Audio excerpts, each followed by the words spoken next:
Bienvenida a todas y a todas. Y quisiera agradecer a todas las instituciones participantes. Tenemos 78 gentes de diferentes instituciones, tanto del sistema de justicia en Campeche, como es el Tribunal Superior, está el INDAJUCAM, está la Secretaría de Seguridad Pública, a través del área penitenciaria, la subsecretaría de penitenciaria y también de la dirección del centro penitenciario. También muy agradecidos de la participación del licenciado Humberto López, que estará del INDAJUCAM, que será el moderador de la mesa. También tenemos gente del Instituto Federal de Defensoría Pública. Tenemos también del Poder Judicial del Estado de Puebla, de la Fiscalía General del Estado de Chihuahua, el Poder Judicial del Estado de Zacatecas y también del Centro de Justicia para las Mujeres en Campeche, el Instituto de la Mujer Campechana, de la Mujer en Campeche, perdón, así como también de instituciones académicas como la Universidad Autónoma de Campeche, de Oaxaca, y también el CEAS Justicia Social, entre otros. No queríamos dejar de mencionarlos, ya que para Diálogo y Movimiento y CEPIADET es muy importante este tipo de convocatorias y la posibilidad de diálogo entre todos nosotros nos parece de suma importancia. Sí, del Instituto de la Mujer de Campeche están acá, la directora y algunos miembros también de ahí. Agradecemos a todos ustedes la presencia y le daremos también en su momento, esperemos que podamos tener un diálogo amplio con todos ustedes. Sin más, le voy a pedir al señor Edilberto Zunzadino que dé unas palabras de bienvenida en maya, ya que estamos en tierras de población de origen maya. Él nos dará la palabra de bienvenida en maya y a continuación pues le daremos la voz al licenciado Humberto López López para poder empezar nuestro foro y la presentación de tres de nosotros. Muchísimas gracias.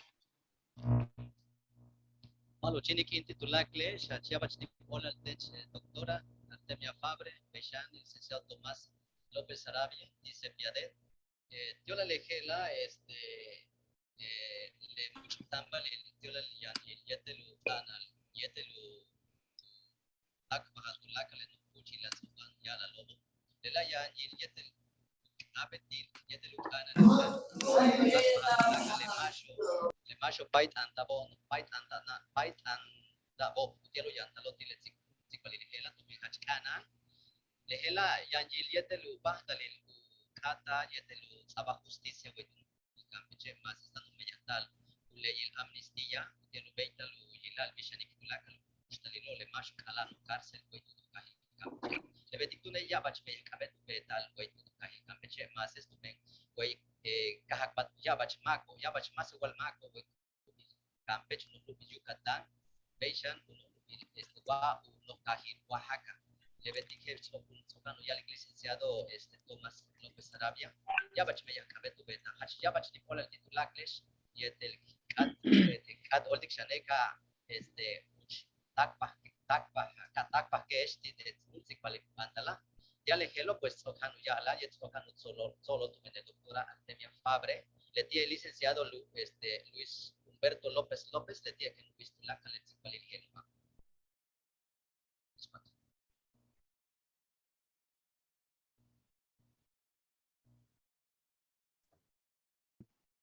Empezamos con la primera ponencia, por favor, con el magistrado José Antonio Cabrera Mis. Le damos la palabra al licenciado Humberto para que él haga la Gracias. Muchas gracias, doctora Artemia. Pues la bienvenida a todos por participar el día de hoy y más que nada por ser un tema tan importante para todos. El tema de hoy es el acceso a la justicia y la situación penitenciaria de personas, pueblos y comunidades en el estado de Campeche. ¿Sí? Este objetivo es analizar y reflexionar las condiciones y violaciones a derechos humanos de personas, pueblos, comunidades indígenas del estado de Campeche en el acceso a la justicia en el sistema penitenciario. Y bueno, comenzamos hablando de nuestro primer tema, que sería que podrían participar los tres ponentes, que van a ser el magistrado José Antonio Cabrera Mís, posteriormente será Eliseo Muñoz Mena, y concluiremos con la doctora Artemia Fabre Sarandona.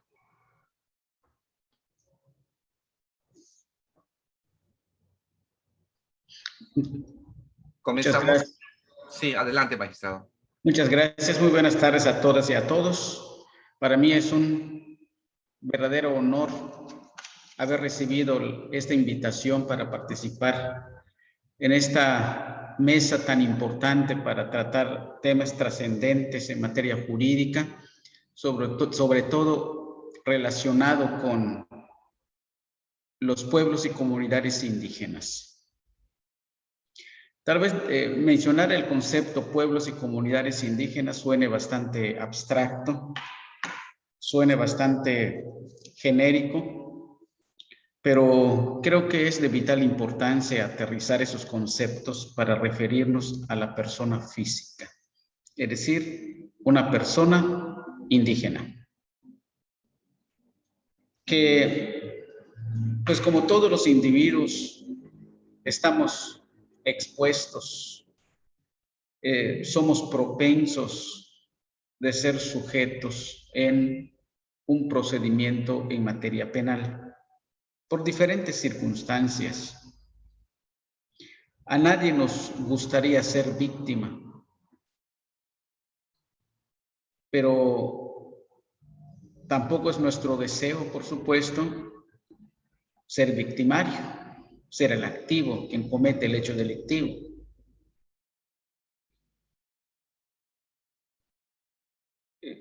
Creo que es muy cómodo ser testigo en un procedimiento de carácter jurisdiccional.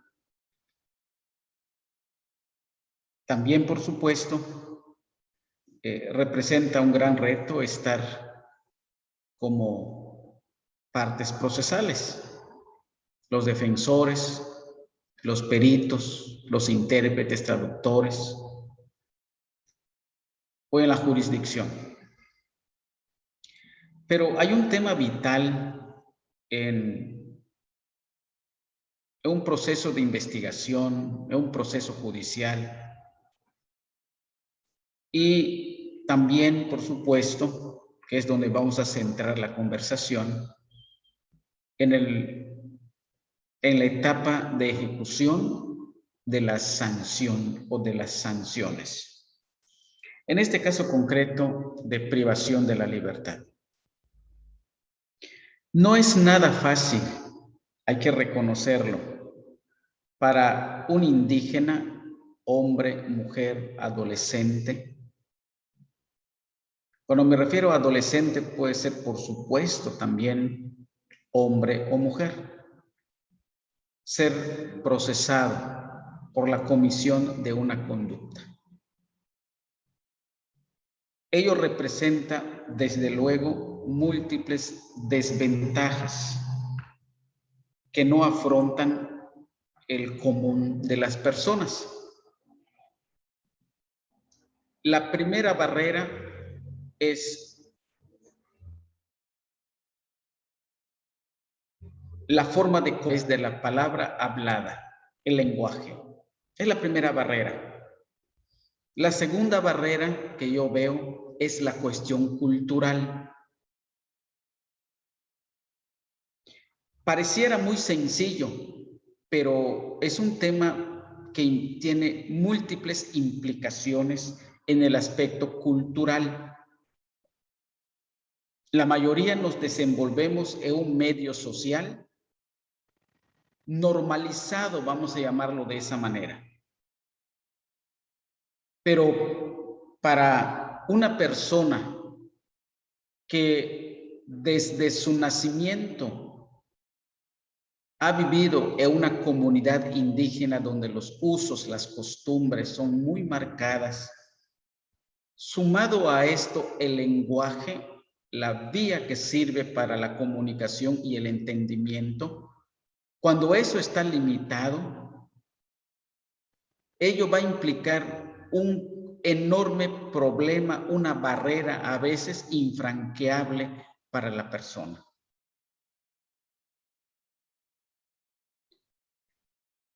En la etapa de ejecución penal, que es donde vamos a enfocar la conversación, pues en primer lugar debemos de señalar que cuando menos yo no conozco ningún cerezo, ningún centro penitenciario que sea exclusivamente para personas indígenas. Punto número 2, dentro de la clasificación en el interior de los cerezos, tampoco implica un criterio o un parámetro para efectos de la selección. Y eso entiendo que son cuestiones fundamentales. Hay en la reglamentación interna de los centros penitenciarios, hay diferentes criterios de selección. Por una parte deben de ser los procesados, los sentenciados, hombres, mujeres, y conforme vaya avanzando también en su proceso de reinserción social, pues se tomará en cuenta para efectos de la selección. Pero no hay ninguno que haga referencia acerca de las personas indígenas. ¿Por qué es importante? Pues por la comunicación. Si las personas internas, indígenas en los centros penitenciarios, pues pierden de manera automática su relación con su comunidad,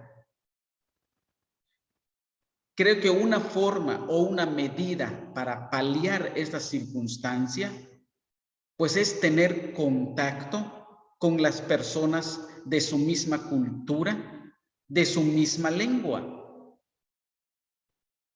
Que ello es importante porque van a experimentar un cierto grado de alivio, porque todo lo que los rodea es extraño. Hay comunicación, pero limitada con el resto de los internos. Aquí en San Francisco de Campeche, en el Cerezo, que está ubicado en Cobén, de acuerdo a la última información que tuve conocimiento, son alrededor de 850 personas internas.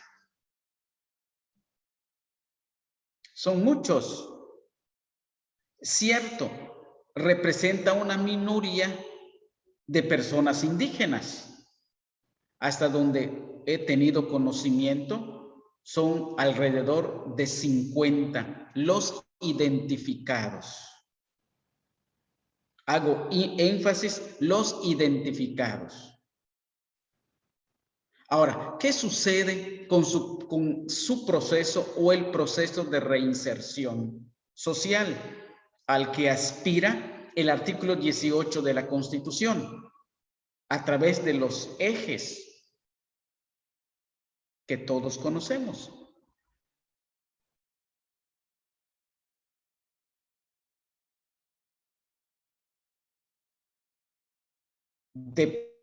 Deporte, aprender, realizar un trabajo, el aspecto pedagógico, pero sobre todo el respeto a los derechos humanos, a los derechos fundamentales.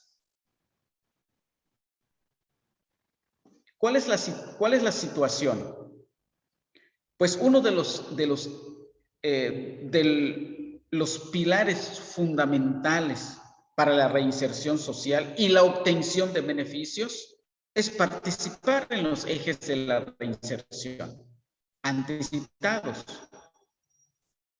¿Y cómo es la comunicación?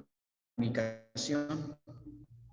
Hay intérpretes en el interior de los cerezos para que pueda, para efectos de elaborar el programa de actividades, se requiere de la participación activa del sentenciado. Hay que darle participación, hay que escucharlo y en conjunto construir ese documento que servirá de directriz para la reinserción social y ante su cumplimiento, pues será valorado por los jueces de ejecución para determinar si ameritan o no ameritan algún beneficio preliberacional, de acuerdo a la Ley Nacional de Ejecución Penal. Pero el tema de la comunicación, insisto, estimo que es de vital importancia. ¿Cómo encauzarlo, por ejemplo, en la educación? Si tiene limitaciones lingüísticas con el español. Y queremos que avance, que concluya la primaria, se inscribe en la secundaria, continúe, y si en el mejor de los casos, la preparatoria. Pero nuevamente, reitero, el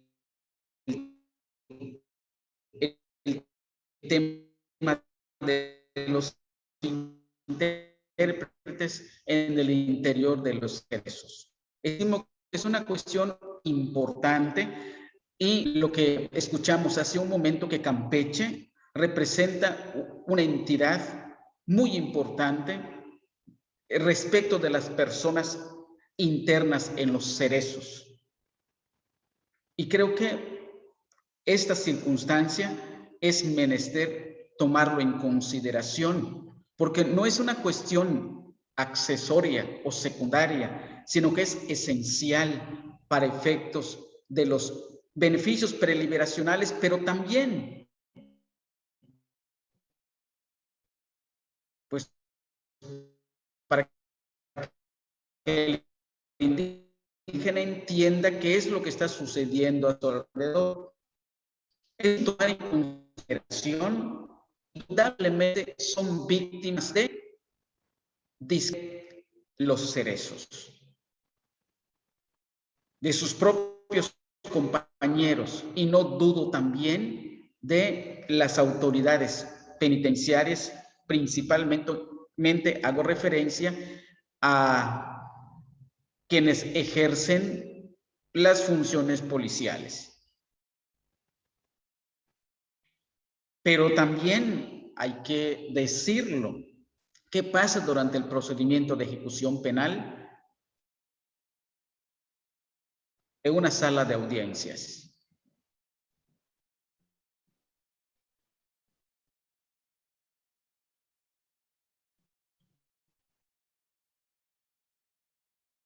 Lo propio, lo ideal, o algunos jueces penales hablen la lengua indígena predominante en Campeche, para que puedan no solo comprender la lengua, sino también la cultura, que es una parte fundamental. Es decir, que sea inclusivo.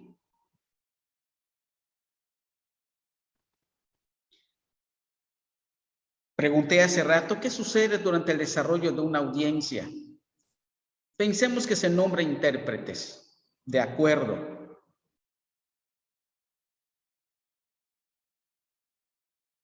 ¿De qué calidad? Me ha tocado muy buenos intérpretes, excepcionales intérpretes, hacen bien su trabajo, se nota, toman apuntes, están pendientes, dialogan con la persona indígena antes de la audiencia, preguntan algún concepto que no entiendan, están insistentes hasta que lo logren comprender para poderlo explicar en la lengua, principalmente en la lengua maya, que es lo más predominante aquí en Campeche, pero también tenemos el chol, el celtal igual.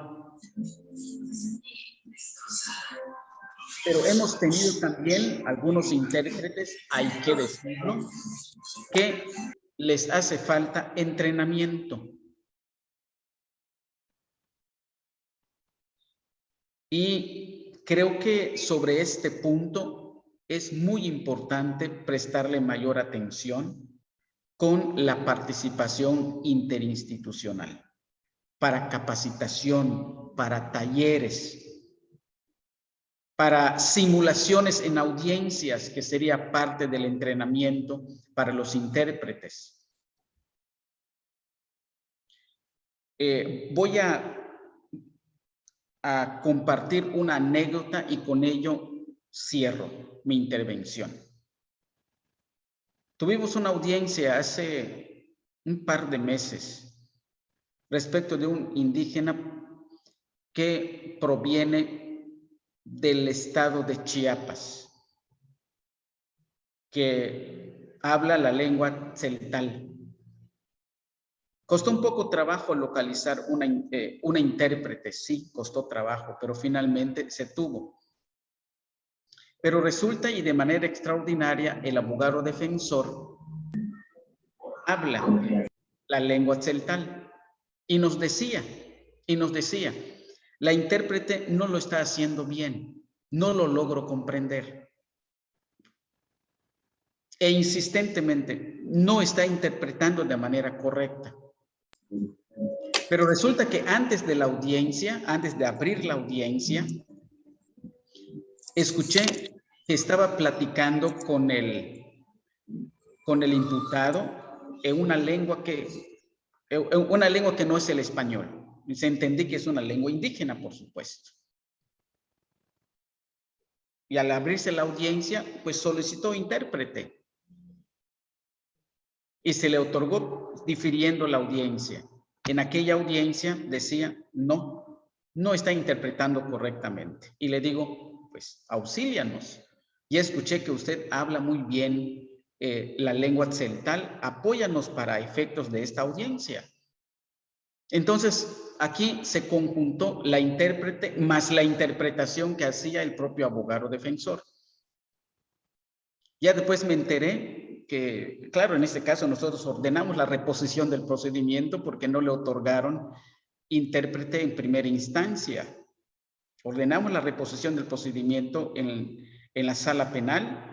Ya luego me enteré, me informé que en primera instancia lograron contactar con una intérprete del estado de Chiapas.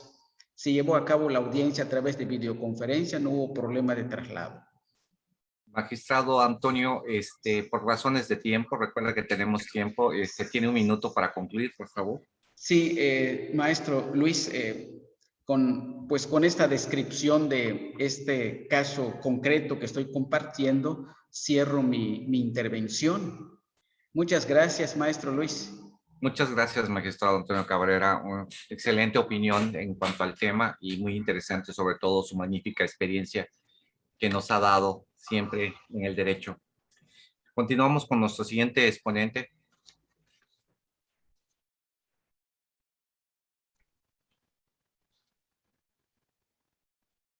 El doctor Eliseo Muñoz Mena, por favor. Muy buenas tardes, doctor. Buenas tardes. Mucho gusto. Okay. ¿Puedo usar la palabra? Sí, adelante. Tiempo, ¿no? Ok. Bueno, muy buenas tardes a quienes se encuentran presentes en este foro. De antemano agradezco la invitación de mi persona.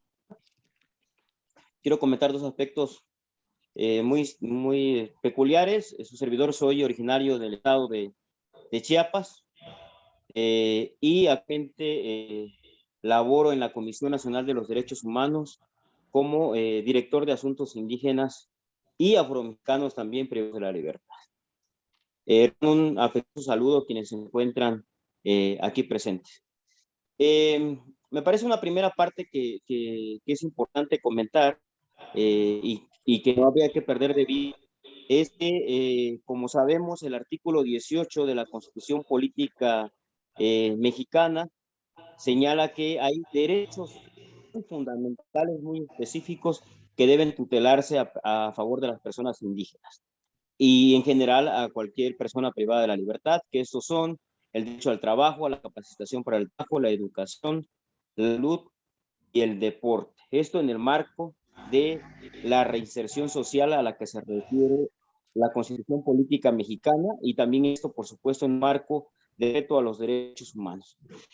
Otro punto fundamental también desde el punto de vista constitucional es el relativo al contenido del artículo 2º, octavo A, fracción octava, que hace referencia al acceso pleno a la jurisdicción del Estado por parte de personas indígenas privados de la libertad, y que se traduce en que, ya se ha hecho mención con antelación, en que en todos los juicios y procedimientos en que las personas indígenas formen parte, deberán respetar sus costumbres y sus especificidades culturales, y así también tienen derecho a ser asistidos por intérpretes y traductores, ojo, que es la parte fundamental, que conozcan su, pero además conozcan su cultura.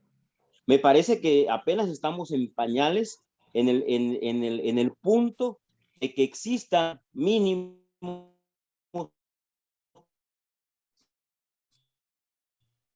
pocos traductores.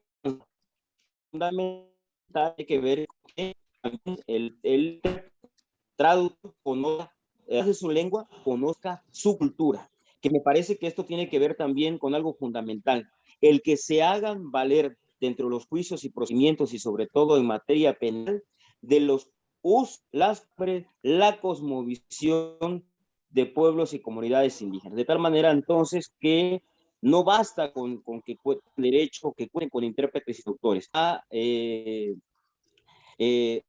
sus usos y sus costumbres, su cosmovisión indígena, dentro de un juicio. Es decir, cosmovisión indígena, podríamos decir, versus el contenido del derecho positivo, que muchas veces choca en detrimento de personas que pertenecen a pueblos y comunidades indígenas. También aquí agregar que con motivo de la reciente reforma al artículo 2º constitucional, en el artículo 2º constitucional C, también se menciona ya el reconocimiento de personas afromexicanas. En ese sentido, a partir de este año, también la Comisión de los Derechos Humanos se ha dado el reconocimiento de los derechos humanos de así también de personas indígenas como de personas afromexicanas privados de la libertad. Me parece también importante mencionar, todos sabemos ello, que México es un país prácticamente pluricultural, ¿no? Tenemos aproximadamente 78 lenguas indígenas en el país, que esta riqueza cultural prácticamente implica tomar en consideración esta circunstancia en cuanto a las personas indígenas privadas de la libertad. También comentar que, como todos sabemos, Oaxaca, Chiapas, Yucatán, Guerrero, Hidalgo, Quintana Roo, Campeche, Puebla, San Luis Potosí, Veracruz, de acuerdo al último censo del INEGI 2020, son las entidades federativas que mayor población indígena tienen, en el orden que yo lo mencioné. Es también importante comentar, existe un número aproximado de 7,400 personas indígenas privadas de libertad, como también ya lo he mencionado en otros foros, posiblemente el número sea mayor. No obstante, el registro oficial que se tiene es el que acabo de comentar. También mencioné que prácticamente en un 95% las personas indígenas y afromexicanas privadas de la libertad se encuentran procesadas y o sentenciadas por todo el orden común. Es muy poco el número de personas indígenas privadas de la libertad por delitos del orden federal. Iré posteriormente en este momento haciendo algunos comentarios muy generales. Yo le podría denominar una especie de radiografía o de cómo se encuentra la situación de la población indígena privada de la libertad. Me parece que el primer aspecto que tendría que comentar es el que tiene que ver con la existencia de una discriminación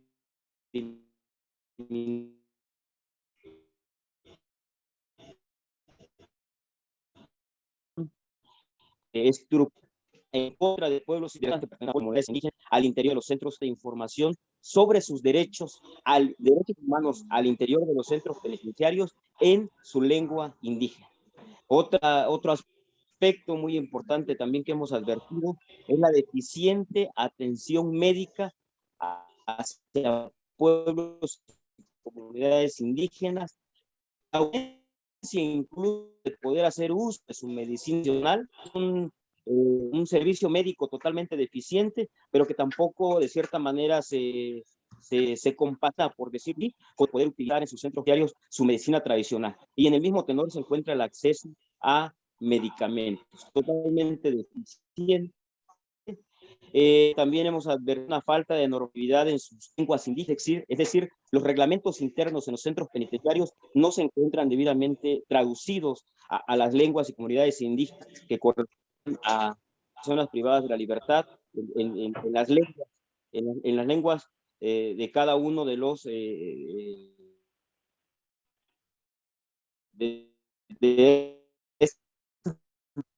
personas de parte de los operadores del sistema penitenciario para atender y cada una de las peculiaridades que corresponden a personas indígenas privadas de la libertad. Existe también una ausencia de educación en su lengua al interior de los centros penitenciarios, ya que mencionar que constituye derechos fundamentales en términos del 18 constitucional. También, muy lamentable, un total desconocimiento de su situación jurídica. Las personas indígenas de la libertad desconocen cuál es su situación jurídica. Y esto me parece también viene aparejado, y lo voy a decir con mucho respeto, de prácticamente una deficiente o ausencia asesoría, una defensa técnica y adecuada por parte de las defensorías públicas en todo el país. Y hablo de la defensoría pública precisamente tomando en cuenta de que las personas indígenas privadas de la libertad, digamos, son personas que son de escasos recursos económicos. Por supuesto que la única que tienen de defenderse dentro del juicio es a través de las defensorías públicas. Yo les podría decir que de cada 10 personas que nosotros, al menos de particular yo he entrevistado, 9 me dicen de viva voz que no saben quién es su defensor público, que no los visitan sus defensores públicos, que incluso los obligan a someter ya en el nuevo sistema de justicia al procedimiento abreviado. Es decir, declárate culpable, con ello vas a tener una pena mínima, pero finalmente se declara culpable y finalmente no existe un pleno acceso a la justicia, no existe un debido proceso. Entonces me parece que estos son los puntos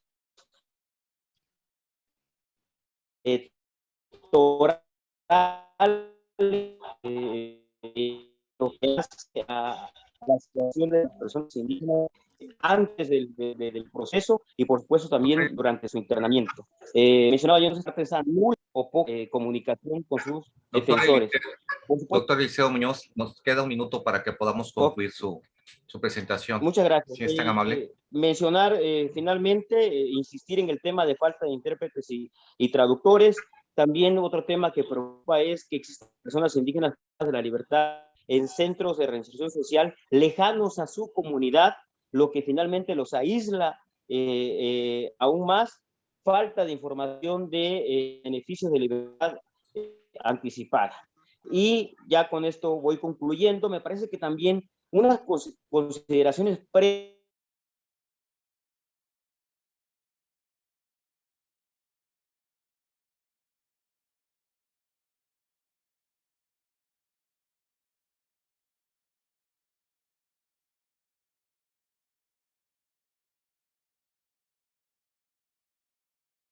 existen detenciones arbitrarias en contextos de desplazamiento forzado, en contextos eminentemente políticos de contextos post-electorales, detenciones arbitrarias en contra de defensores de derechos humanos indígenas y con esto cierro ahora sí. Me parece también muy grave advertir una especie de contubernio, lo voy a decir de esa manera muy respetuosa, entre las fiscalías generales de los estados y el sistema de administración de justicia, que todo ello abona en detrimento de pueblos y comunidades indígenas. Muchísimas gracias. Muchas gracias, doctor Eliseo. Como andamos un poco de factor de tiempo, si se tienen que retirar tanto el magistrado Antonio Cabrera como el doctor Eliseo Muñoz, antes de que continúe la doctora Fabre, ¿les parece bien? Hagamos unas preguntas para que podamos estar en tiempos de los tiempos de los que nos acompañan como ponentes. Comenzaré con el magistrado Antonio. Magistrado Antonio, entonces, ¿cuál considera usted que sería el diagnóstico sobre este acceso a la justicia para personas y pueblos o comunidades indígenas en este sistema de justicia? Estimo que debe realizarse un análisis ahora sí que de manera muy específica en el centro penitenciario. Tratándose de Campeche, pues principalmente en el Cerezo, que está ubicado en San Francisco Cobén, donde se encuentran internos, de acuerdo a los datos estadísticos, alrededor de 50 indígenas, principalmente mayaparlantes. Analizar de manera muy concreta las particularidades de cada uno de ellos, su grado de estudio, la población donde provienen, analizar si comprenden su situación jurídica, si el abogado defensor ha estado pendiente, si ha contado con un intérprete que esté no solamente durante las audiencias, sino que de manera más recurrente esté pendiente de su situación para poder realizarles explicaciones pertinentes durante el proceso de cumplimiento del programa de actividades. Es decir, que no solamente estar en contacto con el órgano jurisdiccional, sino también con las autoridades penitenciarias. Hago referencia al intérprete, así como también establecer una línea de comunicación entre el indígena y su intérprete o su abogado defensor, que lo ideal sería un abogado bilingüe que hable y entienda la lengua de la persona indígena. Yo creo que con ello podríamos iniciar un proceso de mejoramiento en el respeto de los derechos humanos, de los derechos fundamentales a favor de las personas indígenas. Eso es lo que yo podría aportar en este momento. Magistrado Antonio Cabrera, entonces, de acuerdo con la cifra que nos da y nuestra población penitenciaria en el estado de Campeche, ¿usted considera qué porcentaje aproximado estamos hablando de nuestra comunidad indígena dentro de nuestro reclusorio en el estado de Campeche? De acuerdo a los datos del que tuve la oportunidad de revisar, se tiene alrededor de 50 personas indígenas en el Cerezo, tanto de San Francisco de Campeche como de Ciudad del Carmen. En Carmen hay alrededor de 6 aproximadamente, la mayoría se encuentra en San Francisco Cobén. Entre los más, el número más significativo son de la población maya, chol, celtal, y otros que no recuerdo con exactitud en este momento, pero creo que todas las personas indígenas prácticamente tienen la misma dolencia. Actualmente el Tribunal Superior de Justicia del Estado de Campeche lleva algún control para determinar quiénes son de las personas procesadas indígenas. Sí, hace algún tiempo, no tienen tanto, que se creó una comisión mixta conformado por magistrados y consejeros que tienen como misión específica darle seguimiento a las personas internas en los 2 cerezos que tenemos en la entidad. Y uno de los renglones se trata precisamente de atender la situación legal de los procesados y sentenciados indígenas. Se están emprendiendo las acciones al respecto. Dicho sea de paso, precisamente el día de mañana se va a llevar a cabo una de las reuniones que cíclicamente se llevan a cabo. Pues muchas gracias, magistrado Antonio Cabrera, por su aportación a este foro. Me gustaría, agradezco su intervención, ya para poder pasar a hacerle una pregunta al doctor Eliseo Muñoz Mena.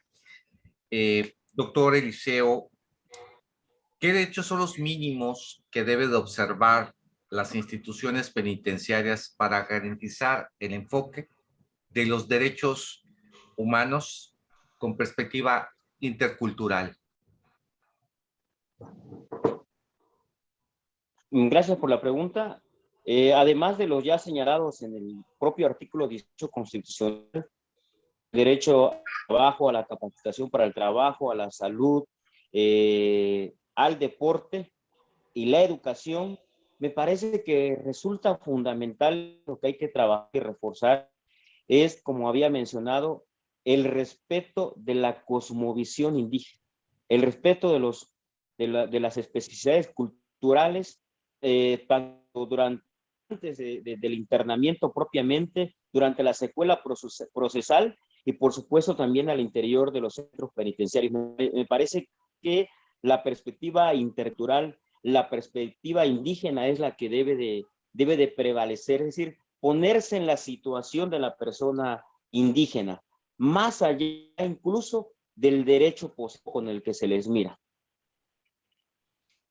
Doctor Eliseo, en la forma en que nos narra el tema, me pregunto yo, ¿tiene algún balance, retomando casi la pregunta con el magistrado Antonio Cabrera, algún balance en nuestra Comisión Nacional de Derechos Humanos sobre nuestra población indígena en el estado de Campeche, de nuestros centros penitenciarios? Como se ha mencionado, la población indígena en el estado de Campeche, podríamos decir, es relativamente mínima. De acuerdo a unos datos que tengo que nos proporciona el sistema penitenciario de readaptación social, nosotros tenemos un registro de 62 zonas indígenas privadas de la libertad. Hay una cuestión muy importante que mencionó el señor magistrado. Parece que la población indígena privada en Campeche, por ejemplo, en la zona sur, Cancún, yo tuve la oportunidad de estar allá en Playa del Carmen hace aproximadamente 2 semanas y me encuentro con la sorpresa porque realmente sí lo fue. Mucha de la población indígena privada de la libertad en esta región, digamos, turística del sur del país, proviene del estado de Chiapas. Tuve la oportunidad de entregar a Celta, Siles, de esta región, que seguramente migran o emigran a estas localidades pues en búsqueda de una mejor situación, y eso hace que se encuentren privados de la libertad en esta zona. Entonces, me parece que la población indígena de Chiapas, de Tabasco, de Oaxaca incluso, se encuentra privada de la libertad. E insisto, me parece que el sistema penitenciario en el país está cortado con la misma tijera. Seguramente habrá entidades federativas que tengan una mejor situación o condición de las personas indígenas privadas de la libertad, pero me parece que en el grueso del país esa discriminación estructural sigue siendo latente desde el procedimiento, durante el procedimiento penal e incluso en cuestiones en situación de internamiento. Bueno, muchas gracias, doctor Eliseo, por su comentario, que creo que es muy acertado. ¿Algún compañero que desee hacer alguna pregunta en el presente? Podemos en el chat, pueden hacer las preguntas para irlas yo mencionando. O si desea alguien hacer una pregunta al doctor Eliseo Muñoz, como el magistrado Antonio Cabrera, es por razón de ellos se tendrán que retirar antes de que concluyamos el tema. Claire. Gracias, maestro López. Sí va enfocado mi pregunta al magistrado Antonio Cabrera. Un placer saludarle, magistrado. Pues tomando en cuenta el tema que usted mencionó de los centros penitenciarios, sobre todo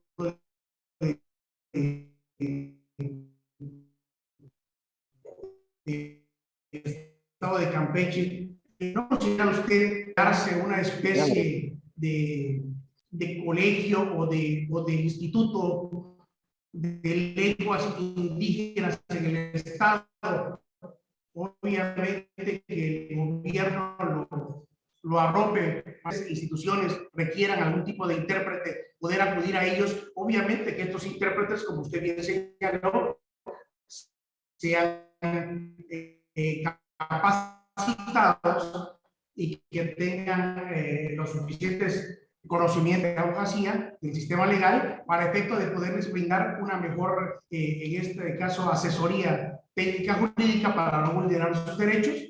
Obviamente esta pregunta pudiera ser generalizarse porque debería crearse en lo particular, si usted así considera, al igual que yo, que debería ser en todos los estados de la República, ya que hay una gran diversidad de lenguas indígenas en todo el país. No sé qué piensa usted al respecto. Estimo que es importante establecer una institución conformada a su vez por la confluencia de los diferentes actores que participan en el procedimiento penal.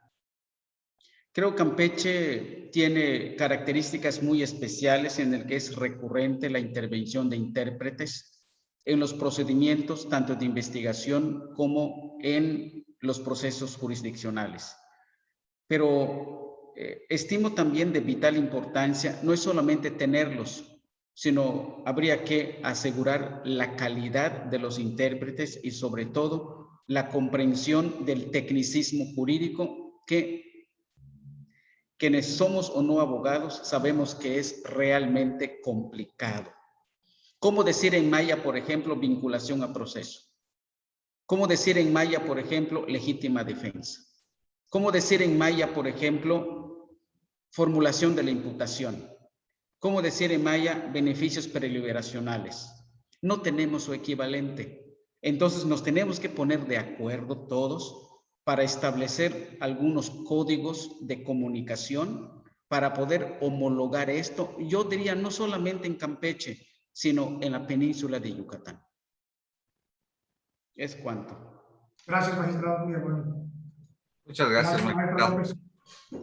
Muchas gracias, licenciado Claire. Aquí nos hace una pregunta, Rosa Garza. Yo creo que diría más dirigido para usted, doctor Eliseo.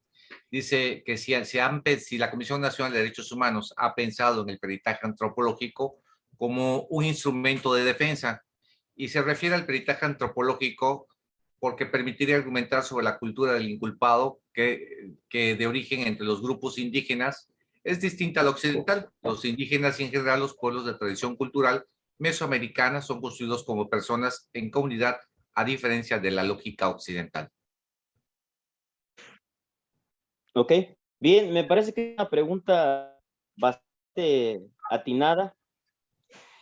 Por cuestiones de transparencia, existen algunos datos que tal vez no pueda yo mencionar de manera muy concreta, pero justo lo voy a decir muy a grandes rasgos. Justo en el estado de Chiapas generó una circunstancia de esta naturaleza con 4 mujeres indígenas acusadas de ser titulares de una red de trata de personas, que resulta que los supuestos tratados, eran sus propios hijos e hijas.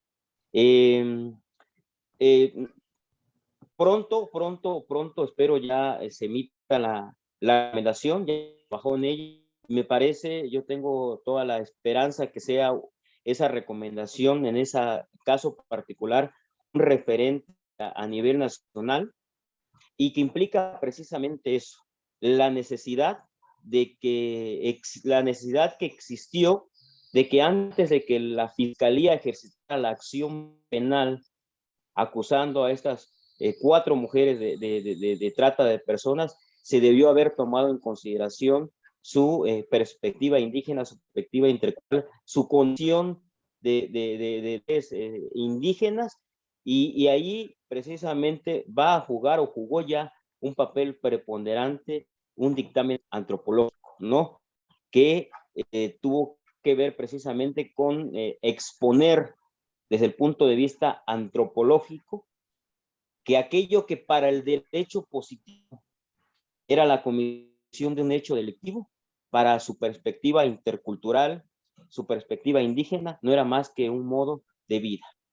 Yo espero en lo sucesivo invitación de la asociación civil que está organizando este evento, podamos dialogar en un futuro no muy lejano sobre algunas recomendaciones que probablemente, pero ya pronto se emitan en materia, en muchas de las materias que nosotros hemos abordado en esta tarde.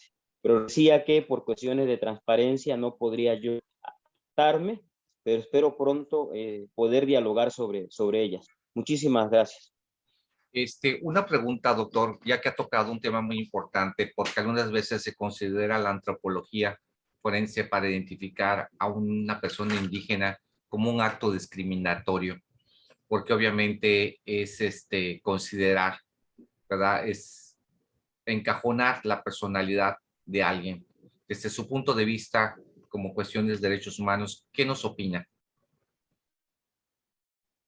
Me parece que siempre antes de antemano la solicitud de un peritaje antropológico, un dictamen antropológico, una opinión en esa materia, tendrá que provenir de la defensa, ¿no?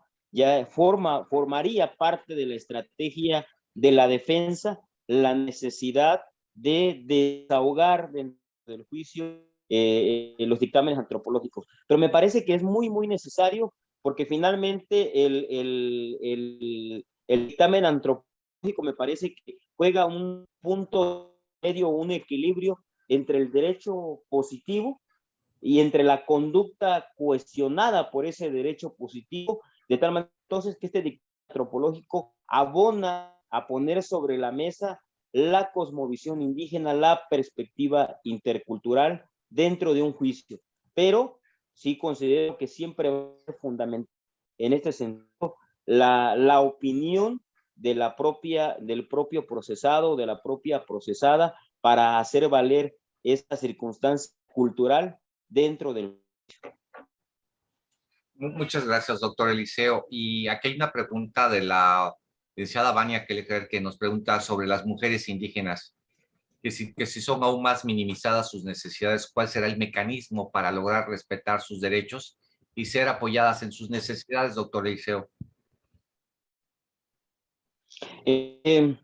Como los temas de personas en situación o en circunstancias de vulnerabilidad, me refiero a adultos mayores, personas en situación de discapacidad, hombres y mujeres indígenas, me parece abonar a una cultura del respeto a los derechos humanos de esos grupos en condición de vulnerabilidad, pues es atacar el tema de raíz, el tema de fondo. Y el tema de fondo, pues es esa concepción estructural que se tiene, por ejemplo, de que los indígenas son menos, lo digo con todo respeto, de que las mujeres son menos. Entonces, de tal manera que abonar a esa concepción integral a favor de grupos en condiciones de vulnerabilidad, desde el punto de vista de la Procuración de Justicia, de la Administración de Justicia, de autoridades penitenciarias, de autoridades en materia de derechos humanos,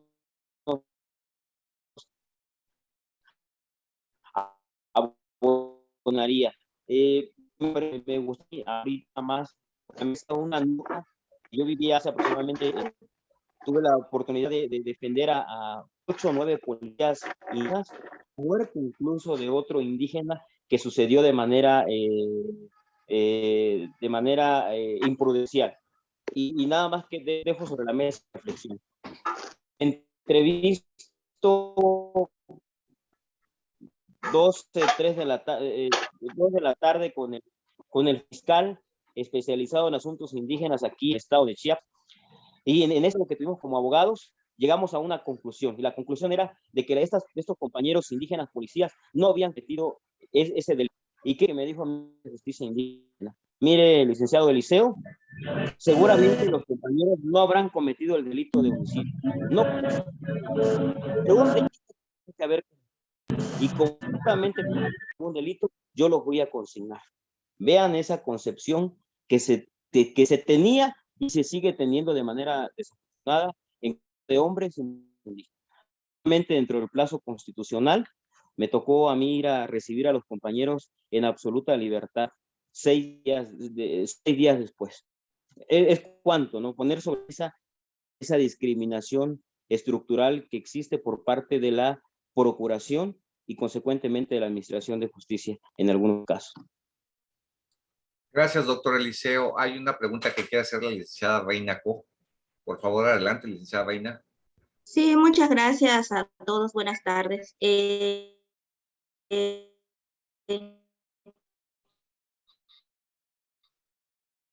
Quisiera dar una opinión al respecto. Nuestro nacional en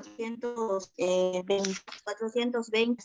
Creo que igual es importante resaltar que desde el momento que se presenta el conflicto entre la comunidad indígena o donde esté incluida una persona indígena, y creo que ahorita el doctor igual lo comentó, es pues aplicar también, si se puede, la circunstancia de mecanismos alternativos los indígenas, en donde sus propias autoridades pues pudiesen participar para la solución de conflictos.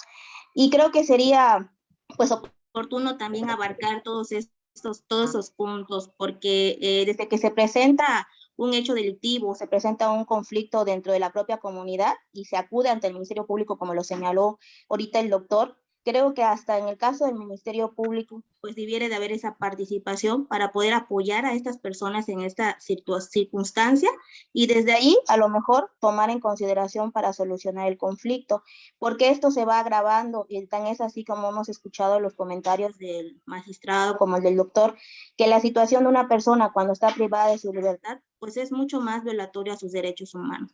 Entonces, creo que también sería importante pues recalcar esta parte de que creo que es un trabajo y una labor de todas las autoridades, desde el punto de vista, como comentaba el magistrado, de todos los intervinientes. En primer momento, desde el ministerial, los jueces, en este caso de los defensores, en el caso personal de nosotros de la Defensoría, que siempre pues no tratamos, sino hacemos la protección de los derechos cuando no hay algún intérprete, solicitarlo para efecto de ponderar sus derechos y posteriormente pues en la etapa de ejecución. Pero vemos que pues hay esas circunstancias de pues que a veces hace falta personal en el sentido de los intérpretes, el mayor número de personas. Entonces, pues nada más sería abordar este punto, magistrado, en esta adecuación de este artículo 420 para la solución de los conflictos donde se vean inmiscuidos pueblos o personas indígenas, magistrado. Sí, revisando el Código Nacional de Procedimientos Penales, específicamente en esa parte, establece algunas restricciones. Por ejemplo, que se necesita el acreditamiento de que en esa comunidad efectivamente existe arraigo de usos y costumbres para efectos de juzgar el hecho delictivo de que se trata. Creo que es un elemento bastante formal, bastante restrictivo, que desde mi juicio debe de flexibilizarse aún más y para ello estimo importante revisar el contenido del Código Nacional de Procedimientos Penales para efectos de darle mayor cauce a las personas indígenas que son procesadas y también establecer mayores mecanismos para asegurar el respeto a sus derechos fundamentales. Muchas gracias, magistrado Antonio. Creo que por razón de tiempo, continuamos porque ya saldrán de estar con nosotros tanto el magistrado Antonio Cabrera como el doctor Eliseo Muñoz Mena. A ambos les agradezco su participación en este foro. Siempre es muy importante y enriquecedor tener temas y criterios, que esto nos abunda mucho a aprender, a entender, y sobre todo creo que lo que hemos escuchado mucho en este momento es la importancia de los derechos humanos y la importancia de nuestros hermanos indígenas. Al final todos tenemos algo de indígena de origen, ¿verdad? Somos parte de esta cultura que es muy importante y de esta ciudadanía y de este país tan mágico como lo es México. Le cedo la palabra a la doctora Artemia Fabré para que continúe con el programa. Gracias, doctor. Muchas gracias. Muchas gracias. Gracias a ustedes. Gracias. Muchísimas gracias y gracias a los ponentes y ojalá se puedan quedar un rato más si se lo permiten.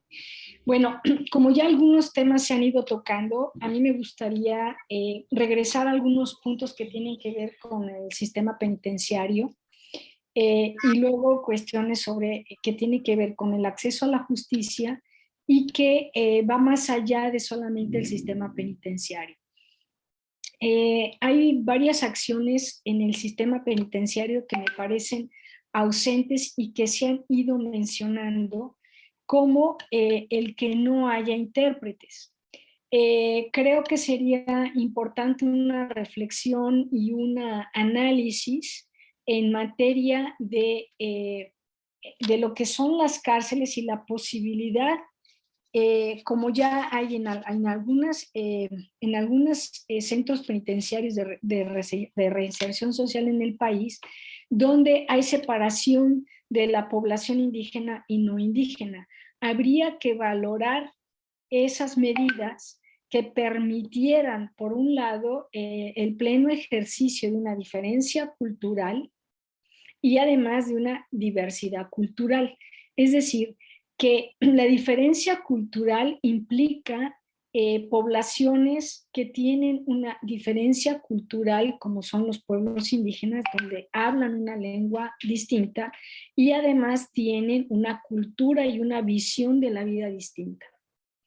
A mí me tocó conocer el Cerezo de Nayarit, y que tenía esta experiencia y a la fecha no sé si la continúen, pero me parecía que era una muy buena experiencia, ya que había la posibilidad para la población de origen indígena que fuera mucho más fácil y más visible esa diferencia cultural, y entonces sí había una política pública de acceso a la lengua, es decir, a intérpretes y a mecanismos que fueran mucho más adecuados a la población indígena. No sé si esto sea viable en Campeche o no, pero sería muy interesante por lo menos mirar esta posibilidad. La otra es que en prácticamente todo lo que es acceso a la justicia, no vemos realmente que esté implementado lo que por ley, por nuestra Constitución, está para pueblos indígenas.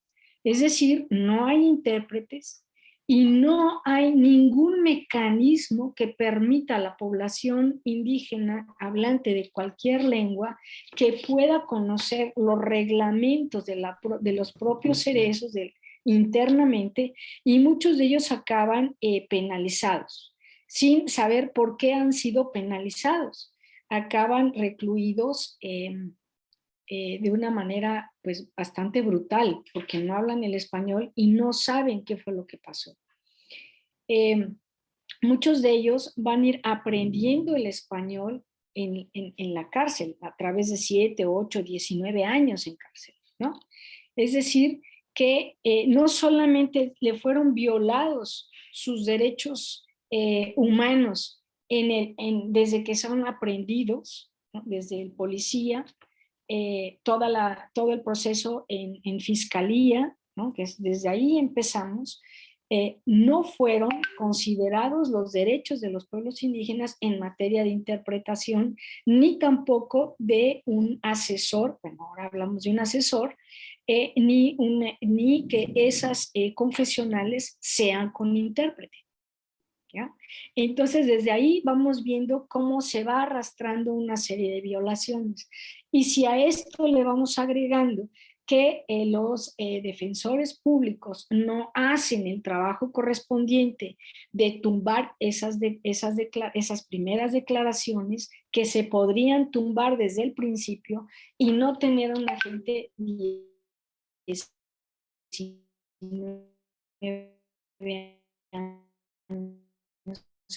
en la cárcel, donde sistemáticamente fue la pública. Y luego también tenemos lo que sucede con los jueces. Es decir, que ninguna de estas instancias velan por los derechos de los pueblos indígenas y omiten sistemáticamente los derechos a los cuales tienen derecho. Es necesario no solamente hablar del sistema penitenciario, que ahí es donde recala, ¿no? Ahí recalan porque ahí queda esa población que ya ha sido sistemáticamente violentada previamente. Entonces, esa sería, y como bien dijo el doctor Eliseo, hace falta una formación en materia de pueblos indígenas, y eso implica asumir que hay una diferencia cultural y hay una diversidad cultural. El ejemplo es muy bueno, que es Campeche, donde tenemos una población originaria maya hablante, pero tenemos población en las cárceles de Chiapas, de 3 o 4 lenguas diferentes. Tenemos a veces gente de Guatemala, que ya son naturalizados mexicanos. También tenemos gente de Oaxaca, de diferentes lugares. También hay de Michoacán. Ha habido también gente de Puebla, Veracruz, Guerrero a la fecha. Es decir, tenemos una diversidad cultural, etnolingüística, que no se atiende. Bueno, en materia de eso. En materia de abogados, pues también es una gran dificultad. Creo que esta cuestión de que sean hablantes de la lengua indígena, cultura de respeto a la diferencia cultural y conocimiento de la cultura por la movilidad que tienen los servidores públicos. Entonces, si todos conocemos la cultura, que hay culturas diferentes, entonces eso va a abonar más, ¿no? Independientemente de que haya abogados hablantes de lenguas indígenas, ¿no? Entonces, eso es como para ir mirando y abriendo horizonte que nos permita que disminuya la violación a derechos humanos. Otro aspecto que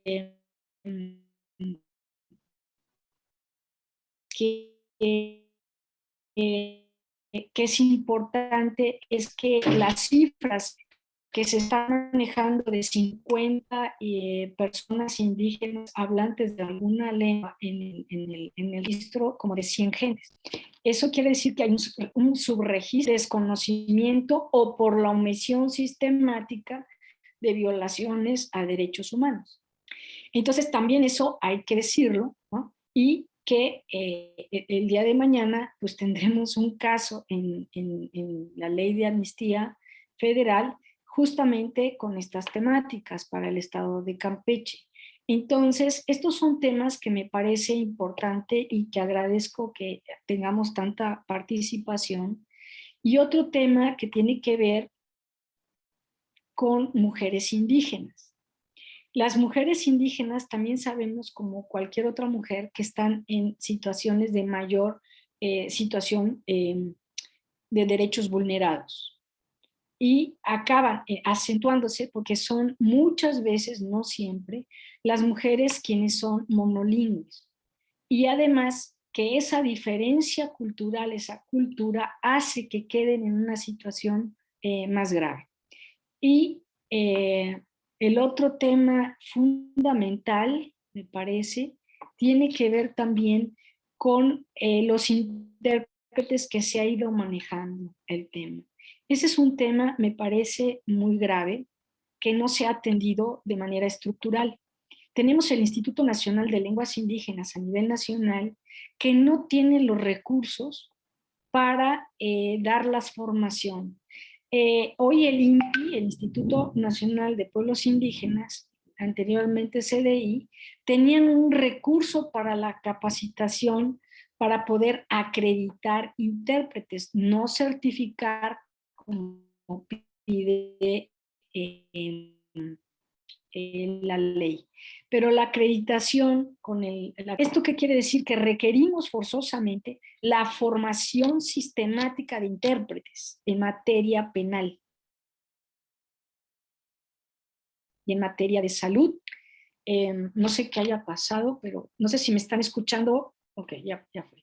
Entonces, eso es un tema que me parece a un debate mayor, que pudiera ayudar a todos los servidores públicos, ya sean de fiscalías, de defensoría pública, a jueces, que hubiera intérpretes de calidad, como dijo el magistrado Cabrera, que son muy pocos. Nosotros aquí, ustedes oyeron en maya al señor Edilberto, que no solamente es un extraordinario intérprete, sino que además pudo decir lo que yo había dicho en maya sin que yo hubiera hecho ningún espacio, ¿no? Para un juicio se requiere que haya espacios y se requiere una normatividad para que el intérprete pueda hacer su trabajo. Entonces, no es solamente la formación del intérprete, sino la formación también de los funcionarios públicos para que puedan trabajar con intérprete. Entonces, eso va abonando a una situación de indefensión de la población indígena. Muchos intérpretes también tienen que estar formados, como nosotros hemos hecho un diplomado en combinación con el INALI para Campeche,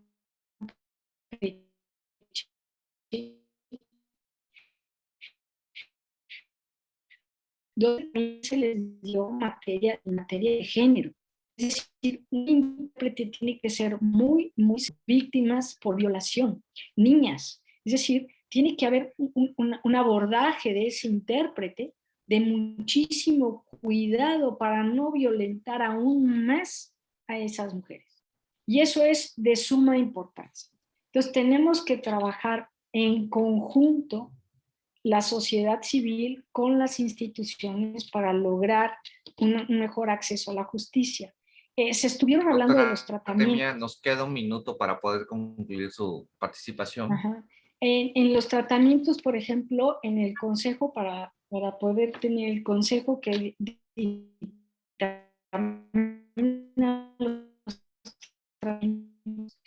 sería conveniente que hubiera especialistas en materia indígena. Es decir, que hubiera educación intercultural. La mayoría de la población indígena no tiene acceso a la primaria porque como se les habla en español, no pueden hablar, no aprenden o aprenden de manera deficiente.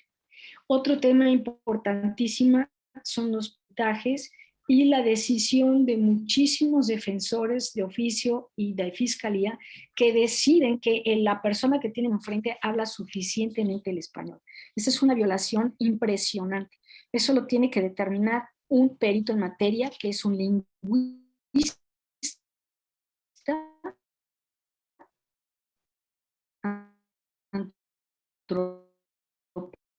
antropólogo especializado en comunicación para que garantice o nos pueda decir si habla es suficiente como es el jurídico. Hasta aquí de poder abrir una discusión que ya se ha abierto y podamos continuar de tal manera que podamos entre todos poder hablar de una cantidad de temas que generalmente no se hablan de manera colectiva. Muchísimas gracias.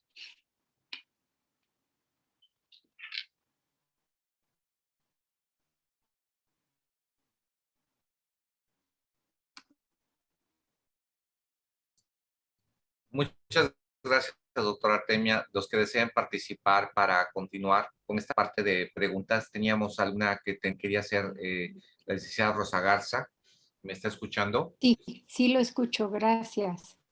Sí, la preocupación es lo que tocó al final la doctora Fabre sobre el peritaje antropológico, porque reiteradamente el magistrado y el licenciado Liceo de la Comisión de Derechos Humanos han hablado de la importancia de comprender la diferencia, es decir, otra cultura. Y para comprender la diferencia, los peritajes son, me parece, un instrumento, un medio muy importante para eso. Yo tuve la oportunidad de hacer unos peritajes acá en la Ciudad de México entre pueblos originarios, y el defensor, que en uno de ellos, de muy buena manera, con una voluntad de ayudar al inculpado, una de las preguntas que me hizo fue: demuestre el atraso cultural del inculpado, ¿no? Entonces, desde ahí, bueno, había que redireccionar la pregunta, porque no se trata de demostrar, o sea, no hay culturas superiores ni inferiores, ¿no? Creo que eso nos queda claro a todos, simplemente diferentes.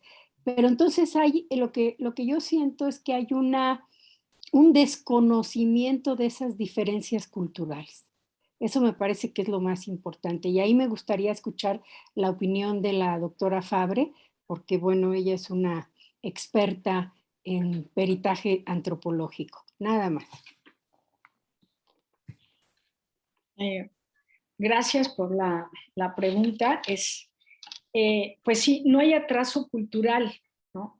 El problema es que los antropólogos a lo mejor nos queda claro que no hay atraso cultural, es decir, que no hay culturas atrasadas, todas las culturas son como son, es decir, no hay atraso y son diferentes.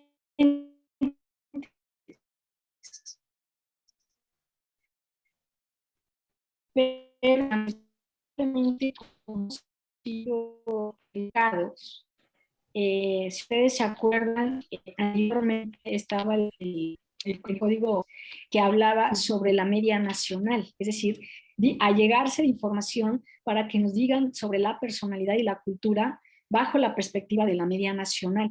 Eso implica la no aceptación de culturas diferentes dentro del Estado mexicano. Es decir,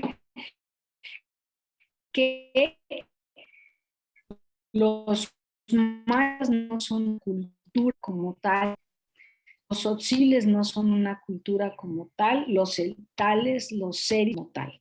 Entonces, esta pregunta quieren que nosotros les digamos si son analfabetas o no, pero no quieren conocer cuál es esa diferencia cultural. Y lo que se necesita probar en un peritaje es esa diferencia cultural en la comisión de un delito y tiene que ser individualizado y no está en cuestión la cultura en general, porque yo he visto peritajes, solicitud de peritajes donde dicen, diga usted si la cultura maya es atrasada. Y no está en cuestionamiento la cultura, está en cuestionamiento el hecho delictivo que hace un individuo o un grupo de individuos. Entonces, la pregunta que tiene que ser atrás, es decir, si la persona es analfabeta, ok, ahí respondemos una pregunta, ¿no? A lo mejor no conoce la ley, ¿ya? Pero la diferencia cultural nos tendría que decir si el delito que se está cometiendo es si es además es considerado delito y cuál es la calidad de ese delito en esa comunidad. Y si la sanción previsible por ese delito es equiparable o no a la nacional. Es decir, que en algunos lugares hay delitos que se consideran delitos, pero no es previsible la sanción porque comunidad no es sancionable bajo los términos de una comunidad indígena, de un pueblo indígena, que dice, usted cometió el delito y te dicen sí, pero no sé por qué estoy aquí, porque ellos a lo mejor son culpables. Entonces son culpados y sancionados doblemente. Y esto se vincula con otra pregunta que hicieron con el 400, nación de competencia. Entonces, muchísimas veces, al no conocer la cultura del otro, ni siquiera tendremos que llegar al peritaje. O solicitar un perito para que nos diga si se puede hacer la declinación de competencia para que sea juzgado en su comunidad y no en el sistema nacional.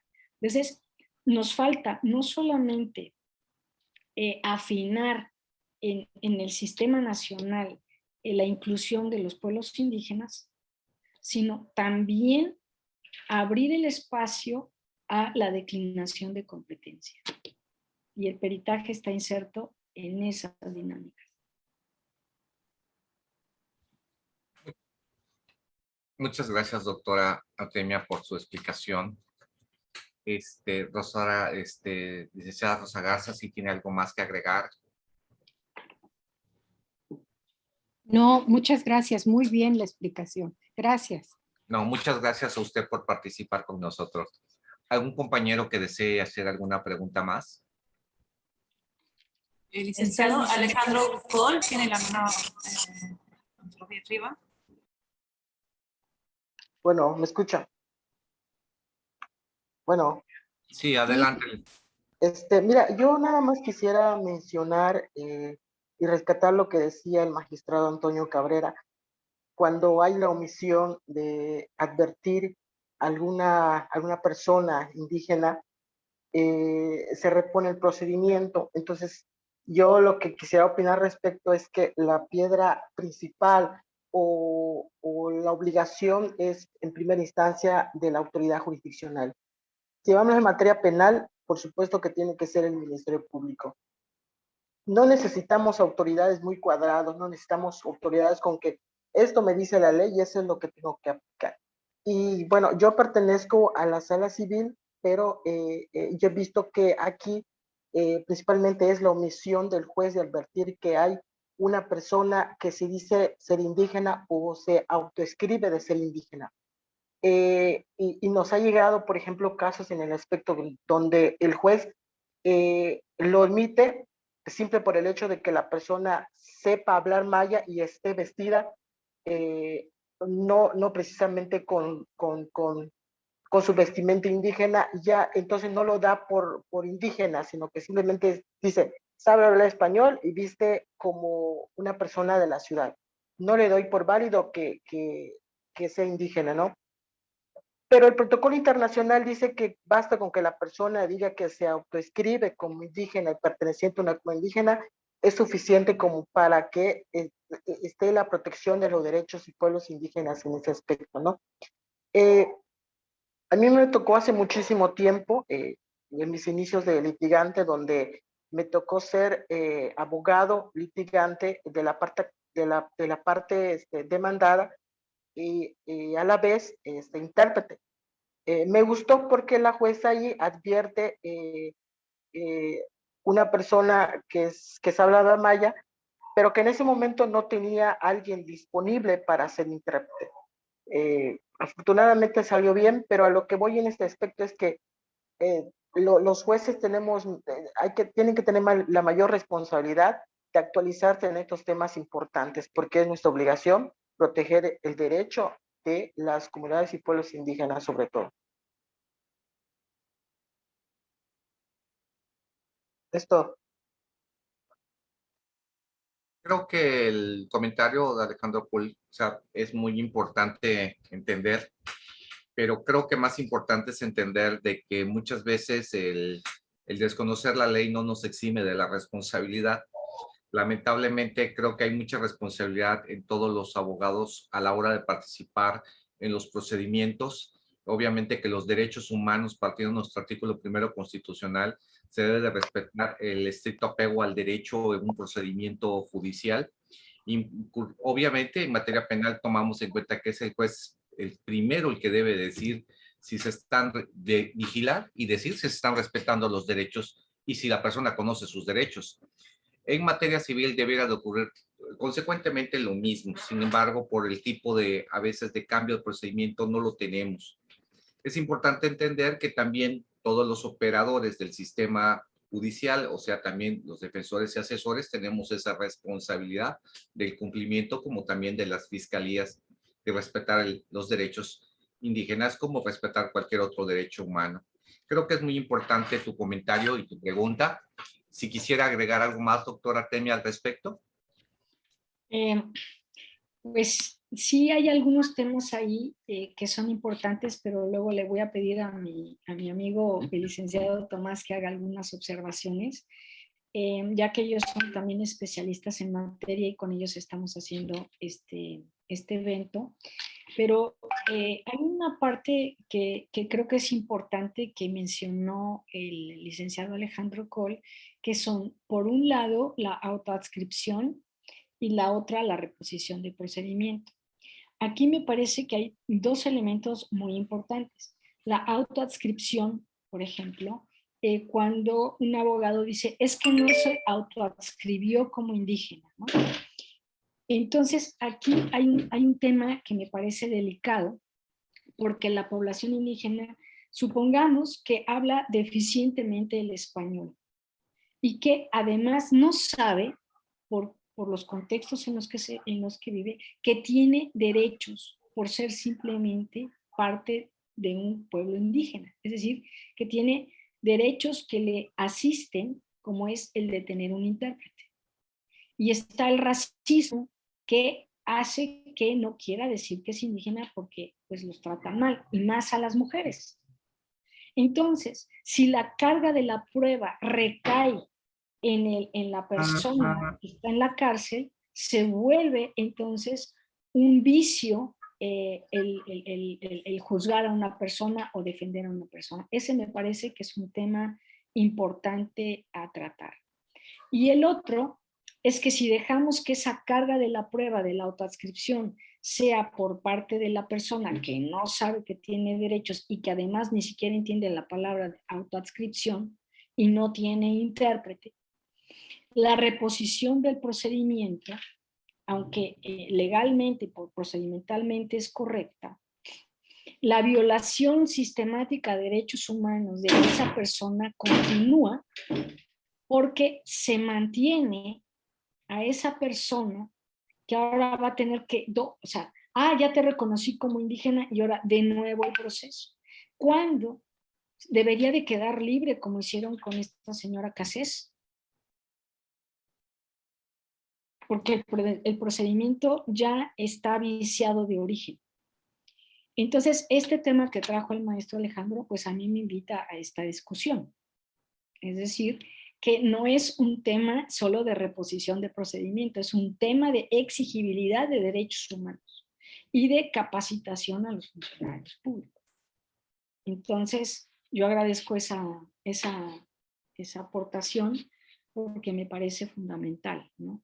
Y no sé si mis colegas y amigos de CEPIADET quieran comentar algunos temas que a mí personalmente me gustaría que pudieran conocerse en Campeche, como es la existencia de la sala indígena en Oaxaca, ¿no? Y no sé si el equipo de Tomás quisiera pues comentarnos, ¿no? Porque una de las cuestiones que tenemos es la invisibilización de las culturas indígenas en la mayoría de los estados, no así en Oaxaca o Chiapas, ¿no?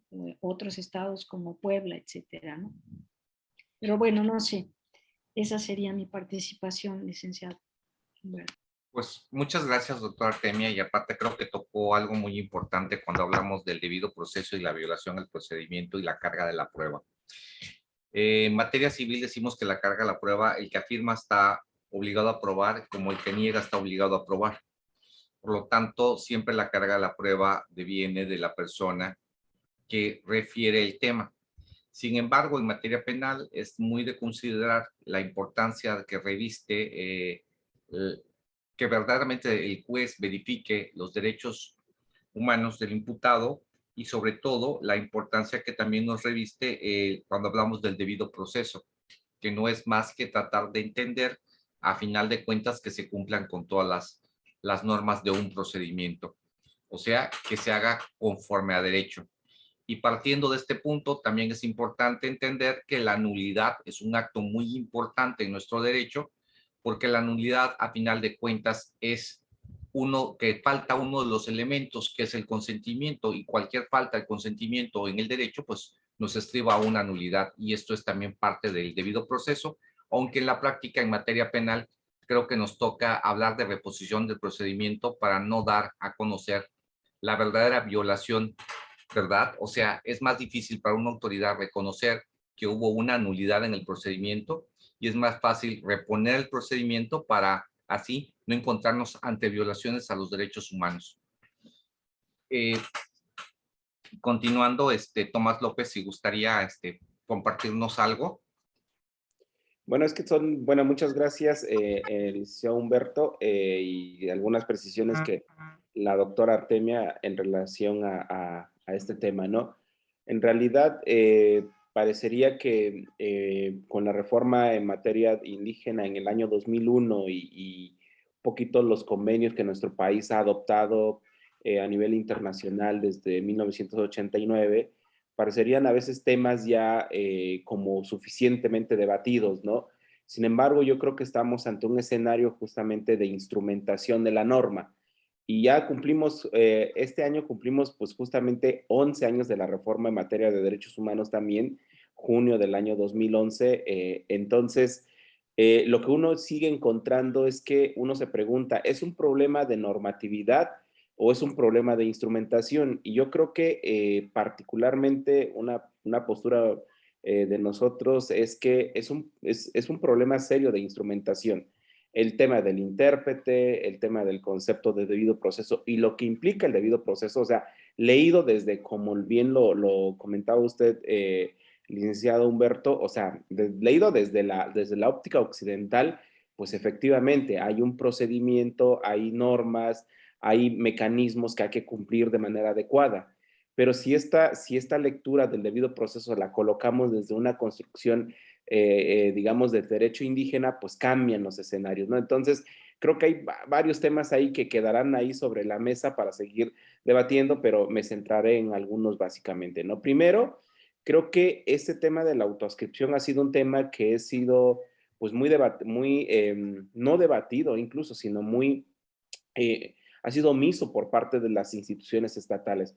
Me refiero que incluso este derecho de la autoascripción no es hasta el año 2000, porque ya está incorporado en el convenio 169 que nuestro país firma y ratifica en 1989. Se incorpora en el año 2001 a nuestra constitución y es hasta el 2008, en el caso Jorge Santiago, que la Corte hace un primer pronunciamiento sobre el derecho a la autoascripción y lo que implica el derecho a la autoascripción, en donde encontramos mucho más desarrollado incluso este concepto de autoascripción, ni siquiera fue en materia, ha sido en materia penal, ¿no? En donde es muy frecuente mirar como el desarrollo de estos temas, sino fue en materia electoral e incluso con diversos casos que se han presentado. Pero yo creo que ahí algo elemental, y ahí sí me atrevería un poquito a tener mucho cuidado en el tema de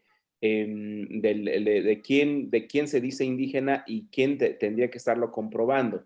En realidad, el indígena no tiene absolutamente en ningún momento la necesidad ni la obligación de comprobar que es indígena. Basta lo que dice el segundo constitucional, que me declare indígena, y basta eso. Ese es un problema, ese es un tema central en México en este tema de la instrumentación, porque parecería que entonces quien es el problema es el indígena, cuando en realidad el indígena no es el problema.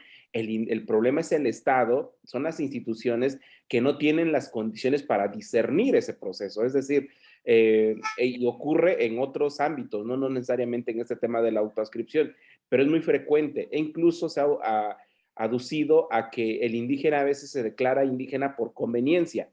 Esa afirmación luego que se hace en muchos espacios es muy delicada, porque en realidad las y los que provenimos de una comunidad, en muchas ocasiones, justamente por el tema de la discriminación y racismo, tienes que ocultar tu identidad para poder subsistir, ¿no? Entonces, en ese sentido, la Constitución es muy clara, incluso los criterios de la Corte son muy claros, que basta con declararte indígena, e incluso cuando combina uno este elemento, recuerden que en el año 2012 la Corte después de la reforma del año 2011, fue muy garantista en términos de cómo tenía que garantizarse un debido proceso para una persona indígena y hablante de una lengua indígena, y dijo, obligatoriamente tendría que haber un defensor y un intérprete. Después la propia Corte da un paso para atrás y dice, no, basta la presencia del intérprete o traductor. ¿Por qué? Porque justamente cuando estamos en un escenario de instrumentación, y ya lo decían de manera reiterada en este espacio,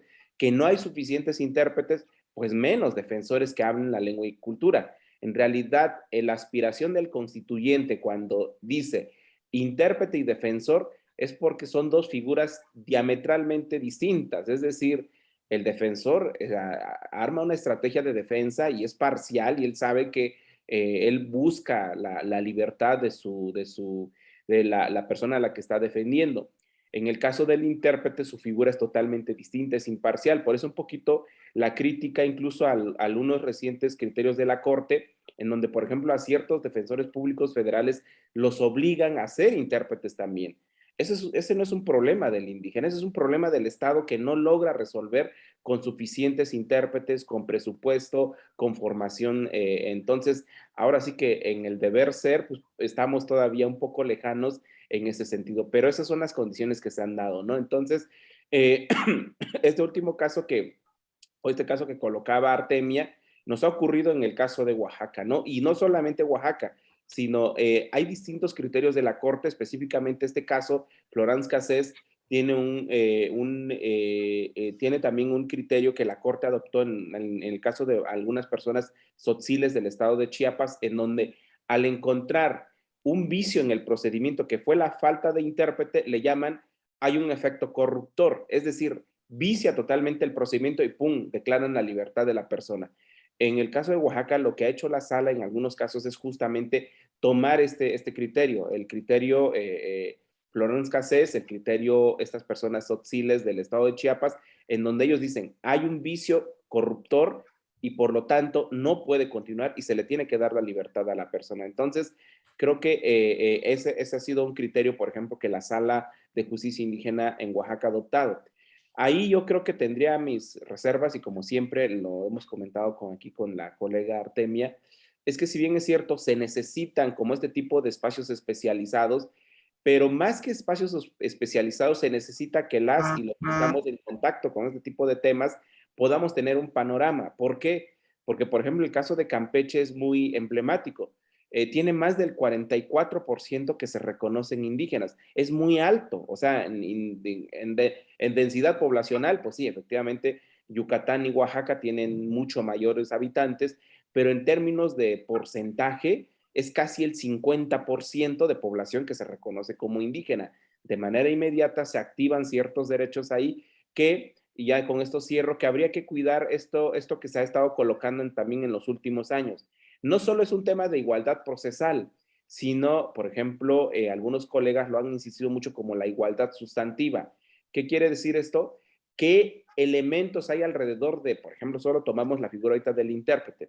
¿Qué elementos hay alrededor de esta figura del intérprete para decir que realmente se está garantizando un debido proceso? Y solamente coloco un ejemplo y los que han estado en audiencia lo saben. Cuando uno va a una audiencia de juicio oral, saben que el juez tiene la posibilidad de pedir recesos. Por lo general, fiscalía llega con 2 personas. Defensa llega igual 2 personas. Si se cansa el encargado de sala, sustituyen al encargado de sala. Hasta los policías que están ahí resguardando el orden, se van intercambiando cada hora o dependiendo del cansancio, se van intercambiando. Yo les pregunto, ¿les ha tocado, a lo mejor, y qué bueno si así es en el estado de Campeche, si al intérprete tiene relevos? El intérprete no tiene relevos. ¿Eso qué quiere decir? Que en términos de igualdad sustantiva no estamos logrando garantizar un debido proceso desde la perspectiva de igualdad sustantiva. Técnicamente, lo que dicen las y los especialistas es que un intérprete no puede estar haciendo el trabajo más de 30 minutos. Imagínense, hay intérpretes que trabajan en protocolos de Estambul de 12 horas, 6 horas, 4 horas. Imagínense la calidad que se está ahí transmitiendo.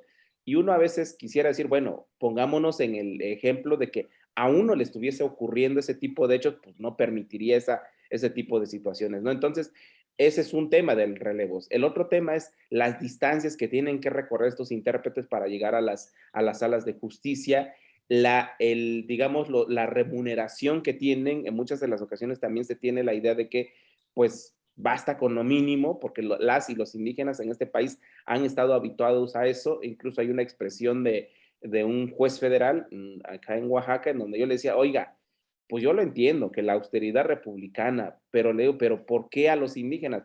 Pues es que es parejo, dice, pues le digo, es que a los indígenas ya hemos estado habituados a la precariedad, y más precariedad, pues me parece sumamente preocupante la postura que ustedes tienen, ¿no? ¿Por qué? Porque ahora los que trabajan en el fuero federal lo saben, hay un estándar de pago, hay un arancel de pago que si, por ejemplo, estás 10 minutos, pues te pagan como 4 o 5 pesos. Y yo le decía, oiga, ¿y usted aceptaría ese pago? O sea, ¿lo aceptaría como trabajo profesional? No, pues nadie lo aceptaría. Pues esas son las condiciones en las que se opera. Entonces, hablar de igualdad sustantiva es mirar todos estos aspectos que hay alrededor del intérprete.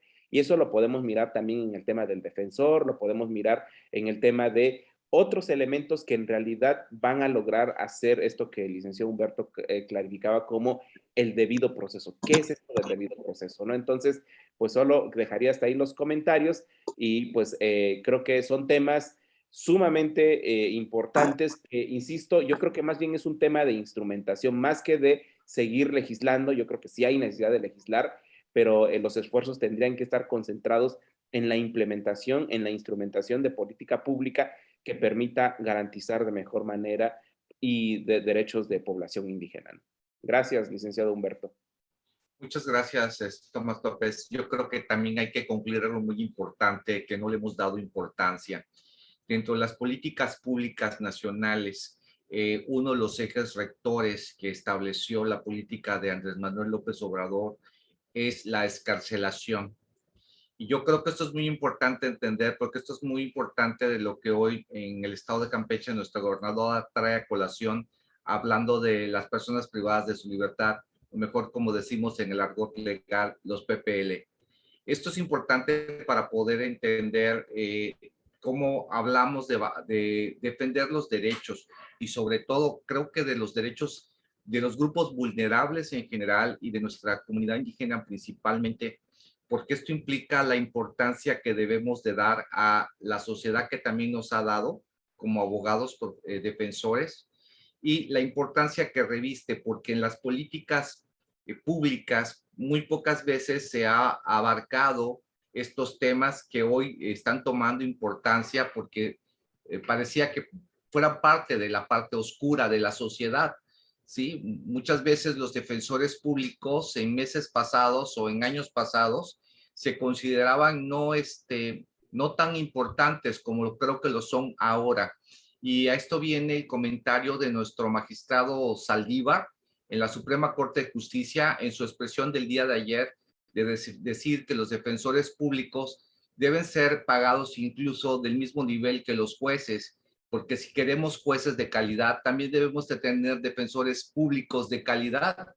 Y esto nos habla de la importancia de todos los operadores, servidores públicos en esta materia, porque creo que por primera vez se está empezando a reconocer la importancia de todos nuestros otros, los compañeros defensores y asesores públicos, para obviamente poder ayudar a todos estos grupos vulnerables y tener la calidad de la que tanto hablamos.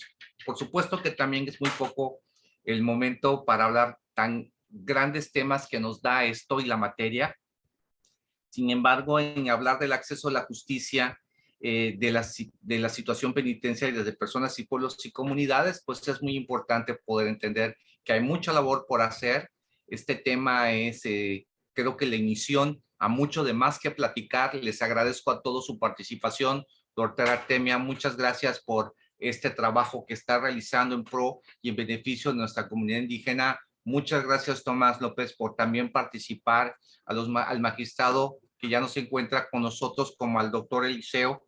Muchas gracias, y a todos ustedes que nos acompañaron, muchas gracias más, porque si no participamos todos, no nos enriquecemos. La sabiduría, pues también hay que aprenderla a escuchar. Pues muchas gracias a todos y nos vemos mañana si Dios quiere. ¿Algo más que quiera agregar, doctora Artemia?